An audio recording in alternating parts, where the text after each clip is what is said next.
இன்னைக்கு நீங்களும் நானும் படுகிற பாடு எதற்காக? நம்முடைய குடும்பத்தை ஒரு நிலைமைக்கு கொண்டு வந்துடணும்னு பாடுபடுறோமே.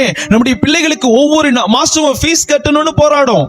நம்ம எவ்வளவுக்கு அவ்வளவு நம்ம ரா பகல் பார்க்காம கண்ணு முழிச்சு உழைக்கிறோம் நம்ம பிள்ளைகளுக்காக. ஹல்லேலூயா. ஆனால் நடக்கிற காரியம் என்ன? அந்த காரியத்தை அந்த ஃபர்ஸ்ட் இந்த பிரெஃபரன்ஸா போடுறோம் பாத்தீங்களா, அந்த மூலதனம், அந்த சரக்கு, அவைகள் எல்லாம் வீணாய் விரயமாய் மாறி போகிறதான ஒரு காரியம். ஹல்லேலூயா. இன்னைக்கு நம்ம எவ்வளவோ சம்பாதிக்கிறோம்.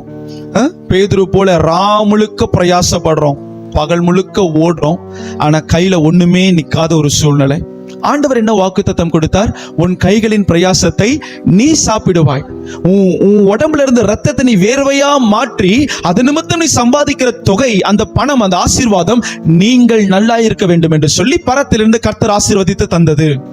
ஆனால் அந்த பணத்தை கர்த்தருடைய பிள்ளைகள் நம்ம ஆண்டு அனுபவிக்கிறோமா என்று சொன்னால், நம்மளுக்கு 5ஆம் தேதி சம்பளம் வருதா, 8ஆம் தேதி நம்ம அக்கௌண்ட்ல நில் பேலன்ஸ் வர அளவுக்கு நம்முடைய வாழ்க்கை இருக்கிறது. ஹல்லேலூயா.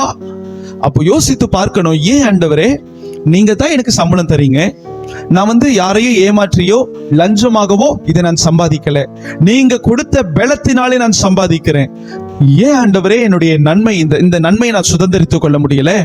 ஏன் இயேசுப்பா நான் சம்பாதிக்கிற பணத்தினுடைய ஆசீர்வாதத்தை என் பிள்ளைகளுக்கு கொண்டு போய் சேர்க்க முடியல? சம்பாதிச்சு அந்த அக்கௌண்ட்ல வந்த உடனே 2 மெசேஜ் வருது, இத்தனை 1000 டெபிட்டட், இத்தனை 1000 டெபிட்டட், மொத்தமும் போயிருது. அல்லேலூயா. சரக்குகளை கடலிலே எறிந்தார்கள்.